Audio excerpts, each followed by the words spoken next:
Programang ito ay rated SPG, striktong patnubay at gabay ng magulang ang kailangan. Tuluyan ng malalaman ni Camille ang kalokohang ginagawa ni David.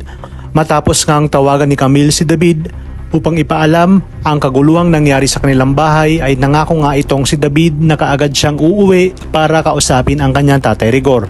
Kaya naman umaasa si Camille na uuwi nga itong si David. Ngunit sa kasamaang palad ay hindi naman siya pinayagan ni Ramon dahil may inutos ito tungkol sa kanilang kliyente, kung saan si David umano mismo ang kailangan humarap dito. Bagaman pinayagan siya ni Ramon sa oras na matapos ito sa kanilang transaksyon, ngunit hindi ito mangyayari dahil magkakaroon ng aberya sa transaksyon. At dahil sa pagmamadali ni David ay aksidente niya ngang naiwan ang kanyang cellphone sa mansyon.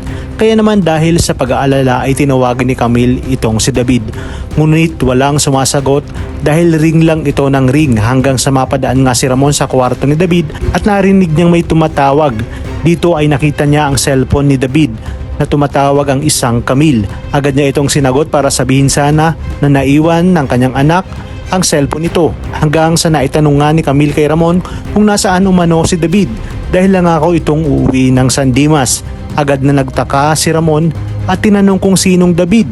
Sinabi ni Camille na siya ang asawa ni David. Mawalang galang na umano dahil baka siya nga ang boss ni David.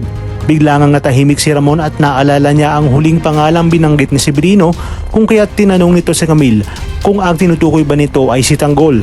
Agad na sinabi ni Camille na papaano umano na naging si Tanggol si David, pinalayas na umano ito ng kanyang tito Rigor.